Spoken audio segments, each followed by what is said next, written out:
ai po mua le fonga le te tai.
But to turn it off, you press it until it says off.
Lo mātou tamai o i le langi.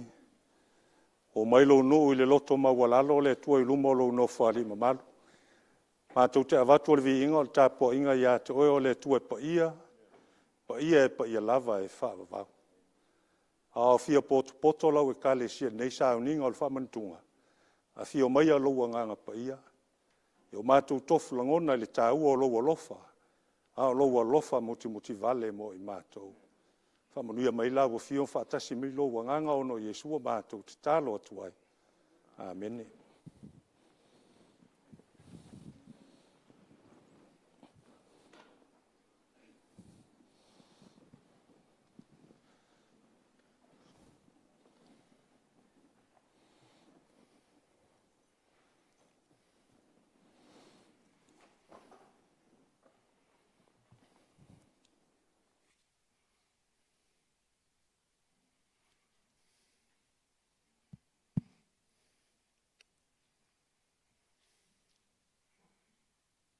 lo momori mai, alo faanga o le tamaha matua ai ulupotea, mamalu le kalesia ni lava i tula tai o le sapati. Lo manui o ia, se iwangnai ngase o tino, pe ona mafu e ona ia i le whale mai.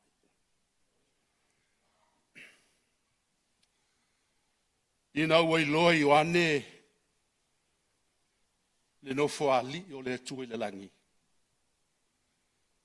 Na ia whape, na ia na upolo tu sia le whalinga lo mtau poe whawha poe sumaltas. Leli ie. Ta tau lava oe ia tu atu ia te oe le vi inga ma le whane ne enga. Ma le mana. Wana e whaia mea umalava. Ona o lou fina ngalo foi. E iai i la tou. Wa e whaia. Sapati le nei o se sapati o vivinga. Lo tou afi fio mai le nei sapati tātou te ilo ai. O le sapati tātou te whaamanatu ai. Le tua fofoa. O ia na whaia i tātou uma. Na whaia le langi ma le lalo langi. Mai wono mea matatau, pe o le whamtalanga le apostolo, tātou si i lo le vi inga ma le whawhitai. Nei vai aso atoa, e le tau mate le taita inga le tua, mai le mawhai e upu, o na whasoa le alofa ma le angalilei, o le tua, i le nei lava tai au. Ia whafo ia te ia le vi inga ma ia vea, whamanuianga sa saa mai le tua. Ao tātou tāpua i a te ia. I le nei lava sapati. Whawhela i atu le ava ma le whalalo. Le mamalu ese o le kalesia.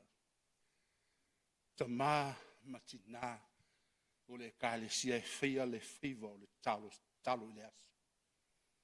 Whawhela i atu le mamalu ese o le kalesia. Wao tau vaenga whai. O mafuai ona tātou vaia i whamunianga sa saa le tu le kalesia. Whawhela i atu i ate o tau uma. Whawhela i atu ie uasia si mai. Ia iai le nganga o le tu i ate o tau uma. Ma ia vel nei sapati o whamunianga o i tātou. A vea lu leo whatau waa e whaima. Ko fonga le ona le tua Pastor Henry Malfaltua le mamalu le kalesia. Fa feiro i lau sunga le feilo tustu le kalesia. Misiona Samoa. Kalo fai. Fa mato le vala ulia fa pitoa. Ono le molima wina o le celebrating al nei. Malu le limas fuluto sanga. Ai ua maua se ava noa Pastor. Tātou te fai whamana tunga fatas. Ese afu o fuanga le tua ua tofi lau sunga. Le whailo tusi o le Misiona Samoa. Nā te lufi ina le areto. Ma le toto pa i o keriso. I le nei lava. Tai au whawhila i atu. Whaitua whai along la. Kalo whai. Ia vi ele tua. Ma ole mafutanga ma oe. Wā aso to toe o soifuanga. Whamuni atu. Le tua. Whamanuia le tua. I tapua inga o le tangata le sapati. Vea le sapati. O se whamunianga. Mo i tātou umalo papa mausali o la tātou tūlai ma ta tale nei e nei sauninga tāua.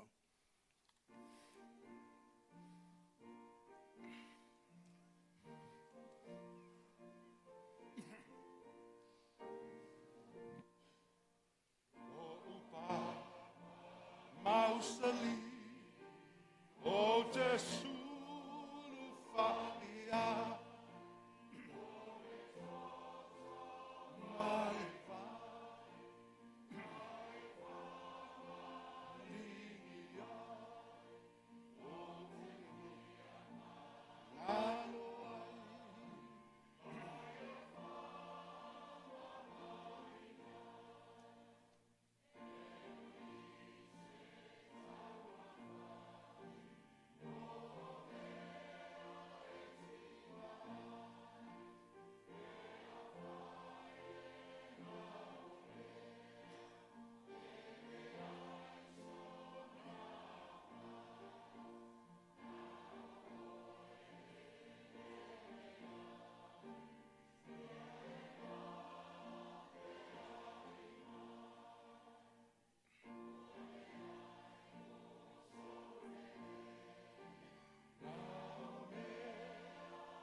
tātou I fō ma whamauralo lumo le tua.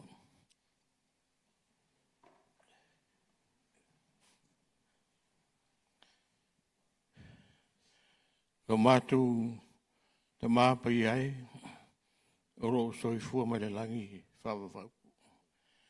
Le ua fia whai ai lava, lau whanau ne fui tai au.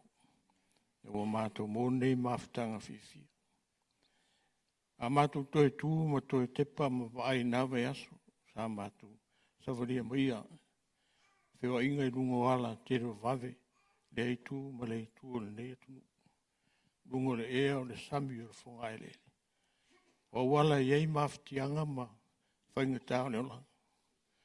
Ia e whawtai le tua. Sa e tausi ma e pui. Sa lātou tō whawhoi ma mātou moe le pōngi sā ua mōwhi maria.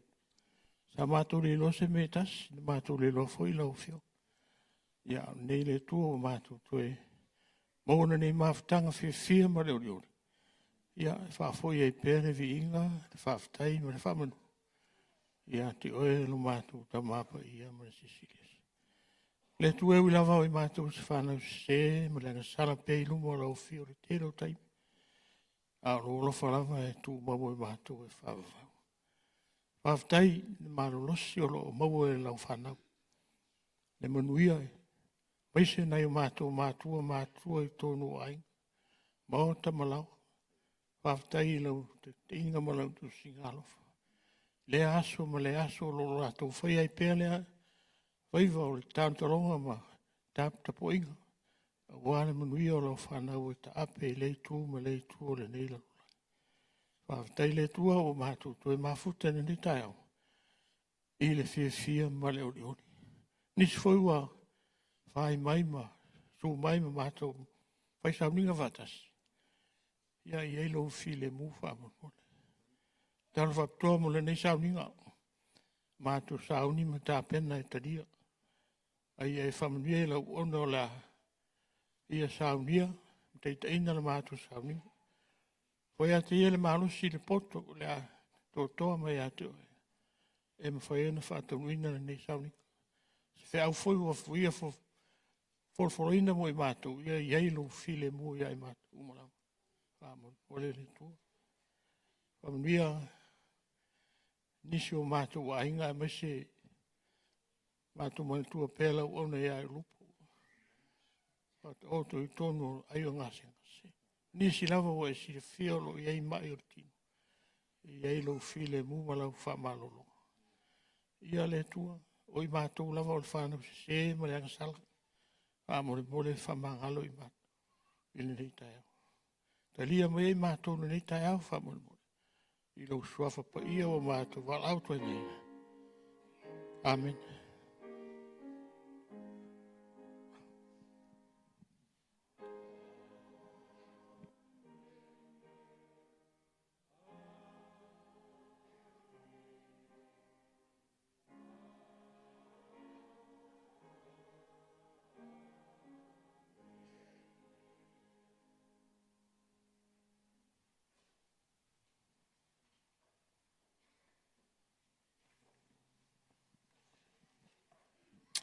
Marama le whaaloalo I sunga I te akono, tulai mai mo le whaama popoina o tātou taulanga masfuluai.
whai tātou talo mo le sfulua ima le taulanga, no mai lo wao. Lo mātou tamai o i le langi, o la ua fio e o mea u malava, oi o le tua o le na whaia le langi ma le lau langi. Nei tae au, ia uofo i nātu i luma o la ua fio e lau e kālesia. O le sfulua ima le taulanga, ina ua mātou tofo i whaamnianga la ua fio i le neiva yaso. Lea o ai ona mātou whaaftai atu o le tuona o le mālosi. Whaaftai le tuona o le poto, whaaftai ona o le atamai o le angawaa. Na e fua i mai na mawhai en whaatino tiute mga aluenga. Ua maua ili tamau ainga. O leo tu ina atua i ate oe o le taulanga ma le sfuluai. Ma lo mātou talitolunga e te whaamanuia mai. O mātou tatalo ai le tua whaamolmole e tatala e lau o fio le langi. Ai lilingi au whaamnianga i lungo lau e kālesia ato o malava e meiso nei potpotonga. Whaamanuia le tua i a lātou pisinisi. Whaamanuia i a lātou ngā luenga. O mātou wole atu. Ina i mwhaiwhona mātou manatua mai loa ili nei taia. E taulanga e sili na e saunia e ala i lo walpele o Jesu ke viso. Ia o mātou tali atu. E fia ofo atu o mātou tangata. O taulanga so i fua mo oe ma lou fina ngalo. Ono Yesua mātou te talo atu ai. Amen.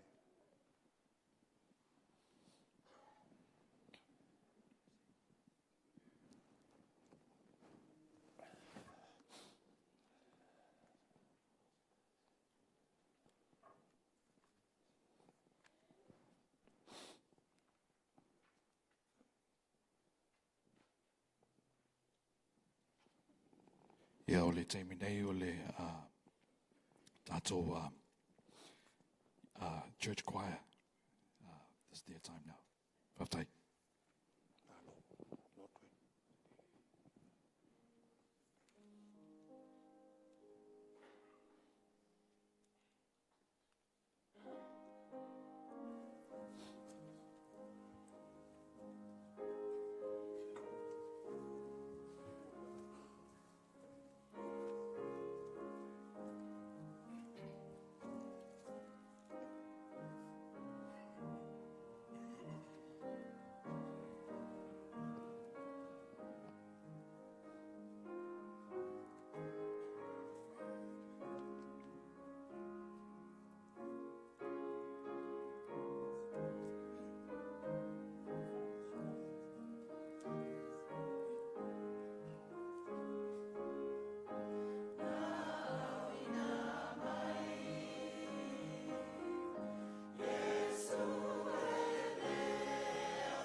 Praying for the wine, eh? So who's praying for the bread? TTR, okay.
le atu whaftai lau whai pese mo le viinga mātangofia o le ase tali al tātou e kālesia.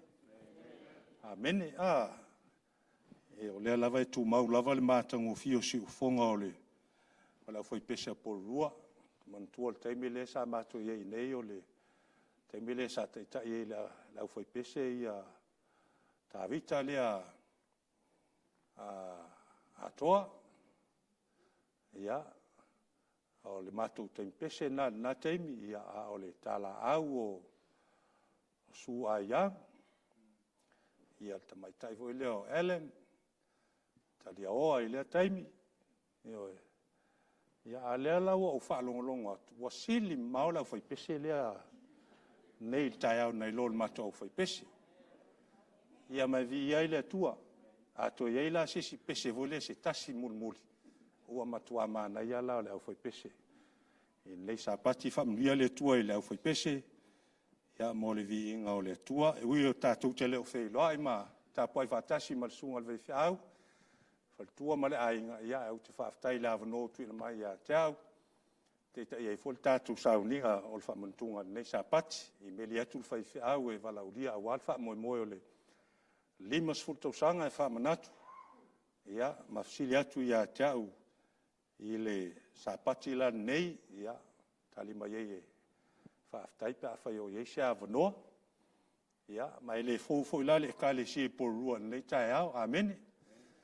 Ia tātou lava o le ainga o le tua. Ia me se fo i teimi sa nofo i fo i nei ma tautua fo i le lotua e le i o atu le aonga o no i nei porua.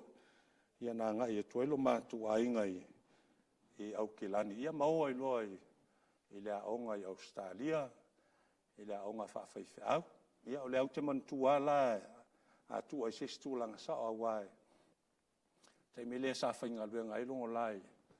I Loi Wellington, i le ACC, a sa ulisi aso nā o nofo atu lungo lau o mawhale. I o i le 174 Mankevin. O nofo atu lungo lau. Vai mai lungo la, ua whaatumu atua pepa. Ia, mai lungo la, o le ana pepa. Tuksi ai lungo al pepa, Avondale College. Whaatumu pepa. E alu le aonga. Ia, ona winga al whaam talanga. Te lole, teimi sa ia i nei, ia nam whaina maua le avanoa e. Ia, maa whau ia i ta ua o le anga i atu.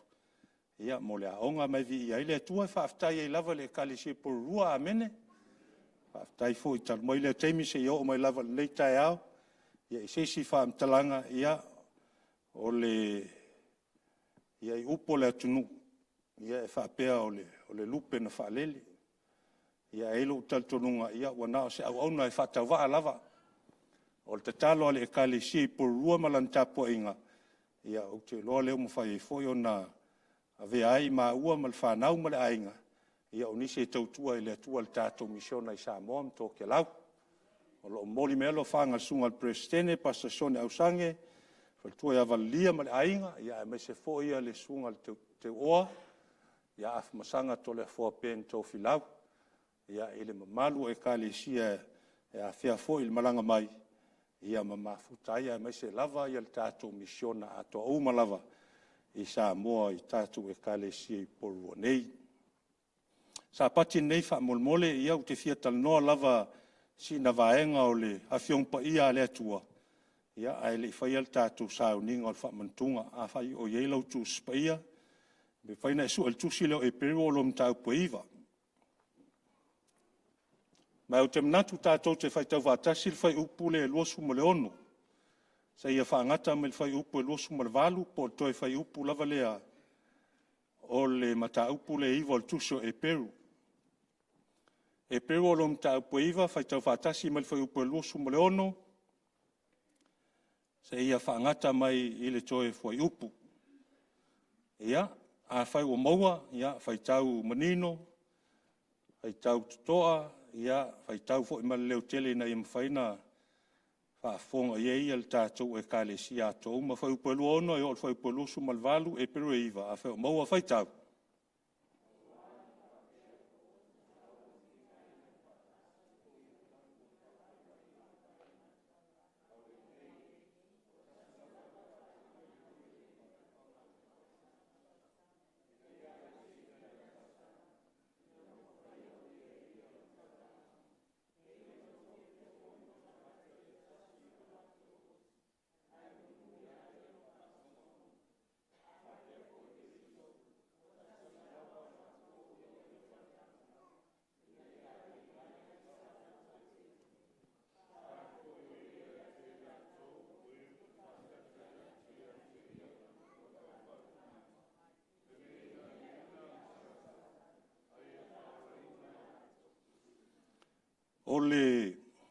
whaamtalanga lea la apostolo Paulo le tuso e peru e whaamtala ai le li whaolo Iesu Keriso.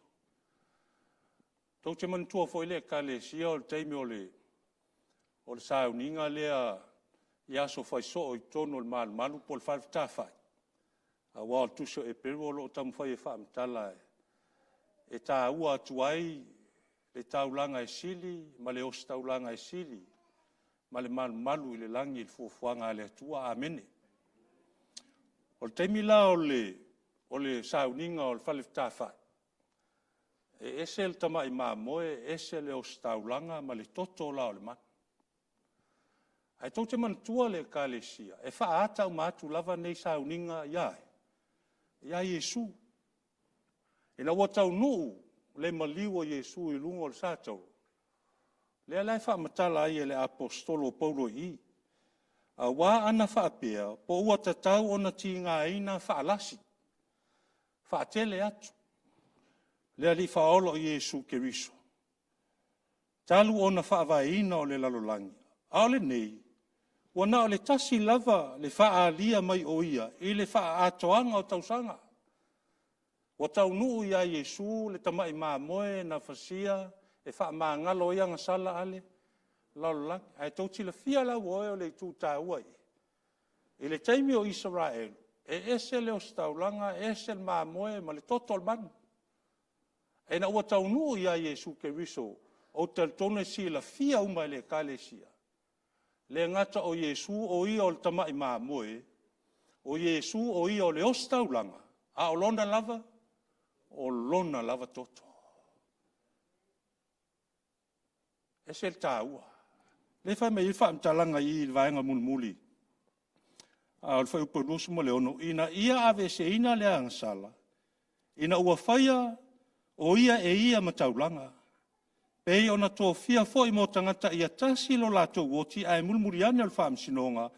Na wha pēa fōi ke riso woe ua tasi lava o na awa tua o ia. Mataulanga. Ina ia ave ina e angasala tangata e tō tele. O le tātou te whātalitali atu i lona whaali mai, i lona toe fōi, whaalua mai. E se tāua ngā luenga na saunia Iesu. Ai tō tila fia. I mātai o lom tā upo e losu ma leono e so e lau tu spaia e nana e vai lava e tātou te le whaitawina o le lau whaitawina whaamolmole. I mātai o lom tā upo e losu ma leono. E te mauai. Le tā ua te le ngata o le au so o Iesu. A o la tau na muli ia te ia. Ma la lātou tali atu ia Iesu i teimi. Na ti ngā ina ma pua ngai o ia manuti mo moia lo na tino. Le la tātou whaam na tuina al sapatine. E tau tilfia. Le ngata o Iesu o ia lava, o le taulanga, o le ostaulanga, o lona lava toto. A le taimi na ti ngā ina a Iesu, manuti mo moia lo na tino, pōpua ngāo na o le alofa ia toe ma. Le aia masesi na muli atu ia te ia. Hape whiana wha maunia le wha mtalanga. I le mātai o lusu mo le ono alo no whai upo e tonu mal tas. Te manatu e sua i ai o. E le umi foi sa wha mtalanga, a e te mawhau le tā ua na le ngā luenga al whaatanga na saunia Iesu. Saunia e to tasi lava. Saunia na o ia lava. Se whaitau mo le whai upo e tonu tasi o le mātai o lusu mo le ono tātou whaitau whaatasi ai. Ia.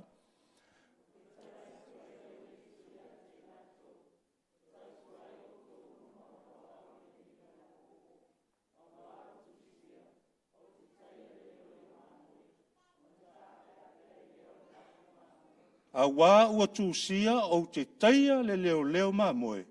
O nā ala ia, tā ape lo le leo mā moe. Whatoa uma leo sauninga o le whaamantunga por sauninga o le pāseka Iesu mo on so. Wā ngā atu Iesu i teimi pito o silin whaingatā. Wā ua tūla lata atu. I le whaasata roino Iesu o le teimi au pito o silin tā ua lea. O lo fina ngalo ai le li faola ya ila to e sa ta ua ona so ya ila to e sa fa longo mo la to va ai mo la to tofo I va venga na faia ele tua ma le manuia sa o la to moa Ai na ua nga ia tu Yesu I taimi au pito silin whaingata, o le taimi sa tata wai ona mana o mia Yesu on so. Ai whai mel whaam talanga Yesu, ua tūsia, o le taimi e tai ai le leo leo mamoe, o le ta ape le leo leo mamoe. E ui lava la, wana o ia. Wana o le toa tasi lava, na nga I atu le sa tauro. E tongi o lai o tātou se mangsala. Ai le I vai e le li whaola o Yesu ke riso. O le fisili e tula e mai, o feo I ona so. A whai e te whaitau a tili e tu lava I lalo le mta upu e luosu ma leon. O le tali na tali e tuai pe teru. O le so e matuala talata I a Yesu. O la na tali na ia tali e tuai au auna. Sa latu fai mai ia te o ele sa lua feo I whaatasi ma Yesu. Te mel whaam sinongo Yesu. A le ale tali e pe teru. Whai upu e fitu lua. Whai upu e fitu wha. Mal whai upu e fitu se furu au te whaatau ina le tali e lo le whai upu e fitu lua. O te le I loa le nātangata. Ea male au tūna, lau te manatu e tu atu I lau fina ngalo le nei tai au. O le asau tali atu I a Yesu I taimi e wsa nga I ai le li whaola mati ngā mawhaingata. O le asau tali atu le whaoltanga na sa unia Yesu mo oe ma. Le taimi o lo matua nau nau ma ia Yesu I ato e mao. Le ngata I si o manga le maunea o na so. Man tua vol tali e pe teu len tali a Yesu. E te alofa I a te au tali pe teu rea. I oe o te matua alofa I a te oe. O te alofa I a te oe. O te alofa I a te oe. E na o taimi wa taunu whaali e le alofa pe teu rea whamelan tali. O te le loa. Le natangata. Ma al sili fo nei tu mai a te oe ma au tai au nei le kalesia. Wa tato iei taimi pito sili nau le langi.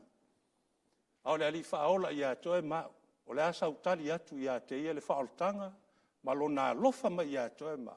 Tātou te tali atu ea. Tātou te le I loa na tangata. Pe tātou te tali atu tai au nei. O Yesu o lo wali I ma lo whaola. Mai o te tolunga la tai au nei le kalesia. Ao tātou a ngai li sauninga o le whaamantunga. Tātou te whaamausali. Ma whaamautul tai au nei. Lo tatu avea pe o Yesu. Ma li ima whaola I o tatu o langa. Se I o le aso e a fio mai ai. Ia manuia ono Yesu. Amen.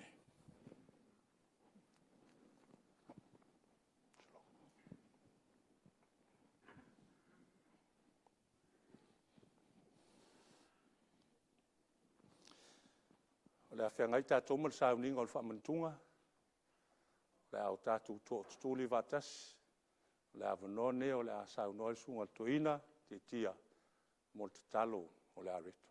Tātou wifo matata.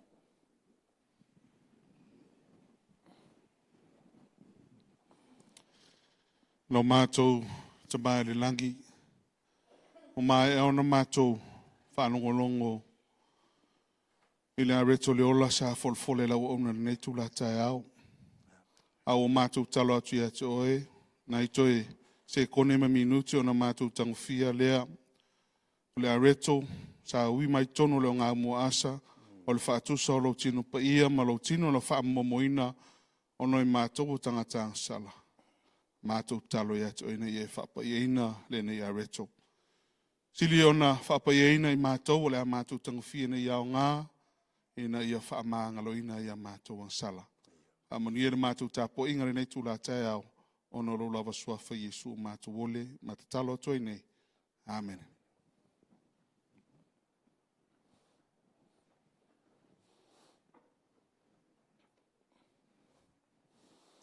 Le alala pe ilalo e malu o le kalesia, ia me se foli tātou tāpo inga, upo le vinga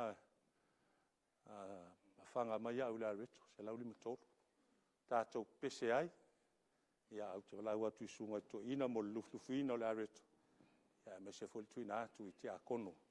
Ia waltu whaina atu o le areto ma malu o le kalesia. Upo le vinga se lau lima suma le tolu.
Ia, pese mai tātou whai koe lua.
Mo mo va mon mon. Va fanga maya I matone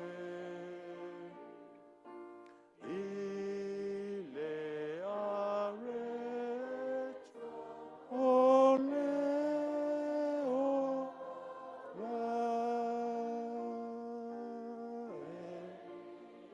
ole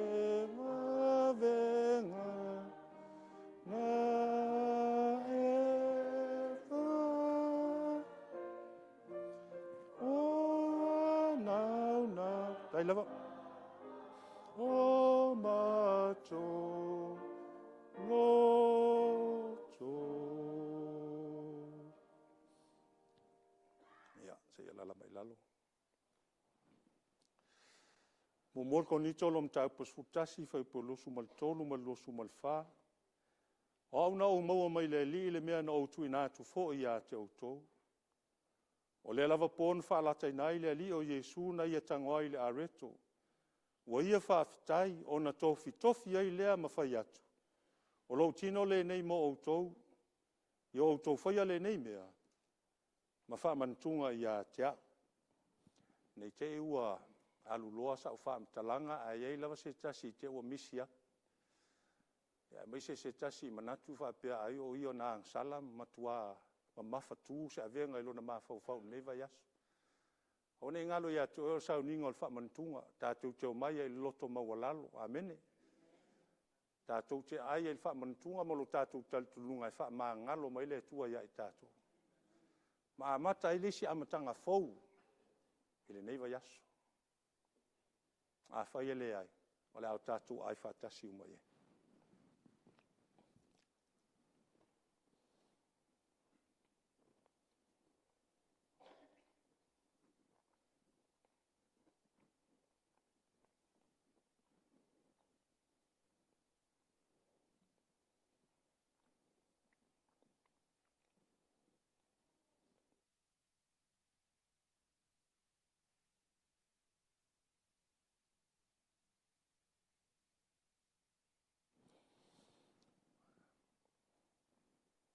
Se walaulia le malo le awhia o le a tātou tō tutuli. Ia, le a saunoa ia le sunga ia tuein mo le tātou talo, whai labona talo whapalangi le sunga le tueina la tātou wifo mataro.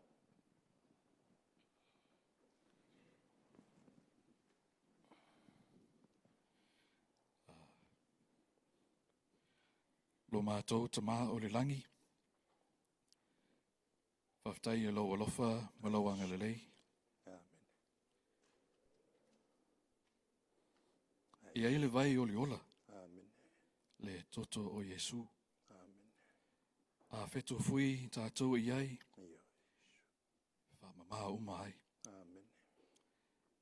There's a fountain filled with blood Amen. drawn from Emmanuel's veins. Ia. And when sinners plunge beneath that flood, We lose all our guilty stains. Ia whamanuia le nei waina le atua. Ono o Yesu. Amen.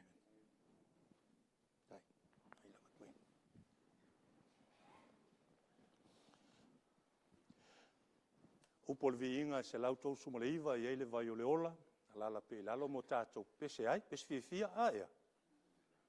Tau whapea o tau e whanono o tātou sauringa, tātou te pese fia ai. Upo le viinga lea, ia ai, la watu i sunga i te a konum to ina, a wal tau tuina o le waina.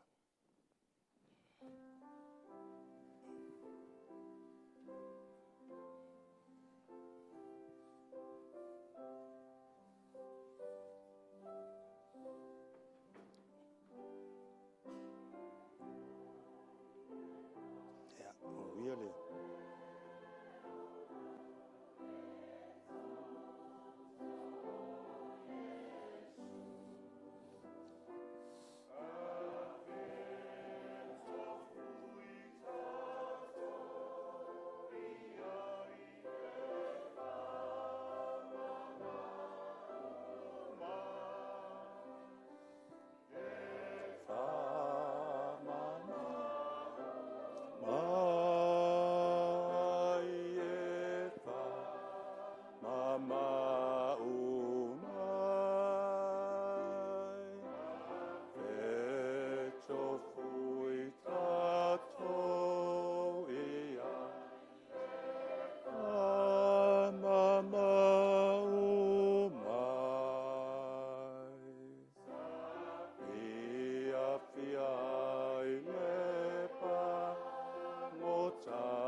Wa ia whapea fo i le ipu ina wa umona ai wa whapea atu. O le ipu le nei o le whenga inga fau lea i lo toto. Ia o tau whaia le nei mea mwhamantunga ia te au. Ia so uma tau te wheinu iai, o le a tātou wheinu whatasi uma iai.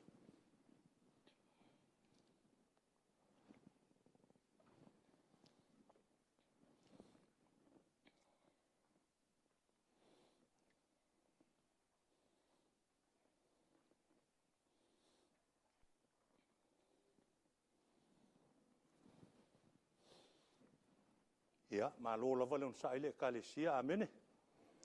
O le ua tau nu mai whai unga o le tātou sauninga. Pen whain tātou toi pese lava i upur viinga lea o anga i atu ti akono. Toi au mai a tātou ipu wha mole mole lava e iele vai o le ola. Pāwhtai.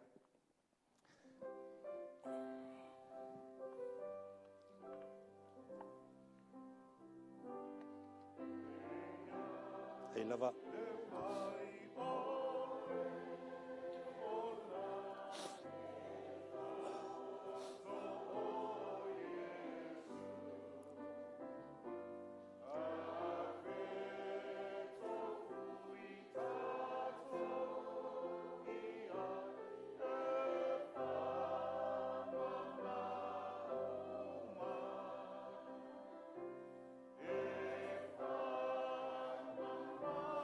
O mai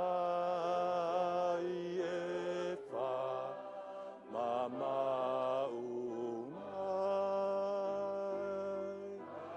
E tofui tato I ai e wha mama unai. Ta fia fia I lepa ngota ilo na joe I tula. Apena oe tanei ia o mangalo ai. O mangalo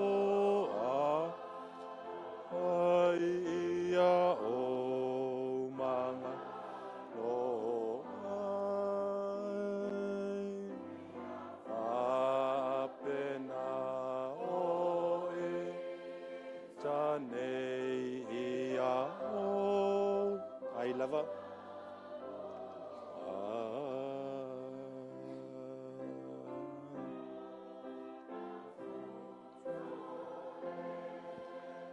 Ia e wha fōwina I pia. Ai, esi a vai vai.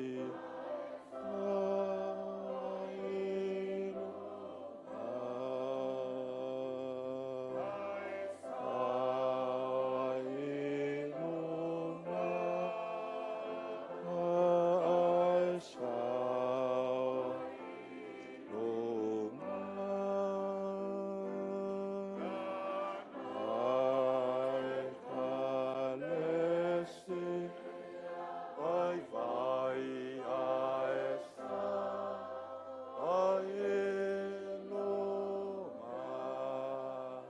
Ya lala mai lalo haftai lava sunga tia kono ma toina. Awawa so uma lava tau te ai ai le nei areto. Ma feino ai le nei ipu. Tau te whaailoa tuai le maliu o le li. Se iau o lava I le aso e fio mai ai o ia. Ya, vi le tua nei fu sa pati o whamantunga. Whailonga lava le ka le sia I whatasi kuata. Ia ar sauninga e matua tāua. Le upo Yesu ia o tau whamanatu. A vea nei sauninga whamantunga ia tia. Lona winga nei fu sa pati. Ia po afo ia fatia. Afo ia whaingatā ma lui tau fo o le savalinga mai le la fo I kuata o tona iatu. O le la tatu savavali lesi savalinga fou, amene. Whaafouina le tātou savalinga. Awane I manatu ele o mwhai ele. E ala sauninga o le whaamantunga ma le anganga o le atua ia. Whaamangaloina I tātou o tātou to ilalo mase. E le sapati nei, tu inatu atoa ilo fina ngalo mo mātou loto. Ma lo tātou taltolunga. Ia au mai ele atua lesi tangata fou ia I tātou a matatu lava I le so. Whamnia tele lava le atua le kālesia. Whaftai fo ile whatasi mai, whaftai whamalosi mai tātou sauninga. E nei sapati. Upol vi inga, po wa mama e o tau si se la tātou tū lai mawhai o le tātou sauninga whamolmole. Ia, tātou pese fia o mal tātou whamantunga aia. Amene.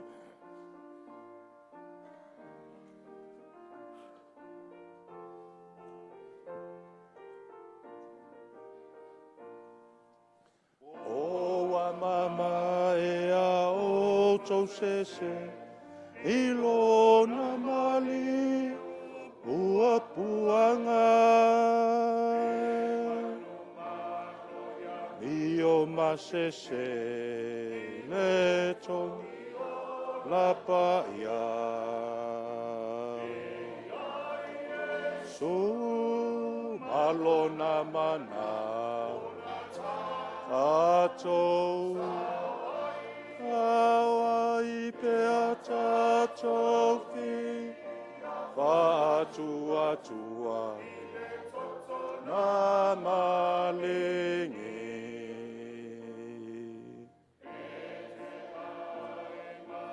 Io falia e lona male ua puanga o mai fa mama e le tongi o la paia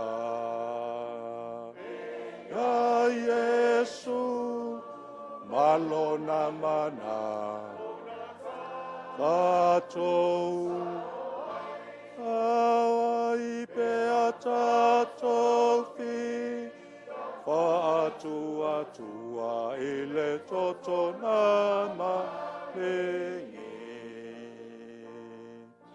Pe fa'asina sinai na oto Elona male Ua puanga E solo Oto wale Ele tongi o la paia E ai Yesu malona mana Tatou Awai pe a tatou fi Afa atua tua ele totona malingi Pe au na ya Yesu lo mata E lo na male Ua puanga Masaunia E fa afeta E le tongi o la paia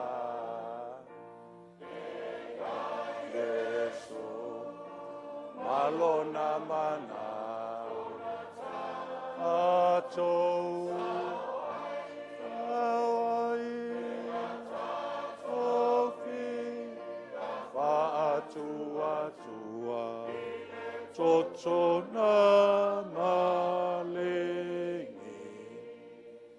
Mātou whaaftele tu e la wafio nei tai au lau sapati I sauninga o le whaamantunga O mātou talitono i la wafio na e saunia le tongi ola mo I mātou Whaamangalo o mātou se maanga sala. La mātou foi, ma ota malawa ma ainga ma le talitonunga le atua. Wa e whaamangalo I mātou. Pau o leo lo e whaatali mai ai mātou, po le asa mātou tali atu. E ofo atu lava o mātou tangata whaatau wā. Mo o ele atua ma lau finangalo. A ele I tuua nei sauninga mātou to e siti atu lava lau ona to ina ia Paulo. Whatau tolu iai o ia ile. Falmai pol maota ngase. Mātou talitono oi o le fomaisili. O mātou wole ai. Pa I atu au whaivavenga o lau wafio lau au auna. Ia whaafoisia lo na malosi. Mai lato uma lava lo iai mai o le tino. Ia whaamalo lo mai le mana o loa nganga pa ia. Ia lungo lau e kale siel manuia o ele tuol tama. Le lofo lo al pele o Yesu keriso. Ma futa mai pe loa nganga pa ia neise ia o le whaavavau lava. Amen.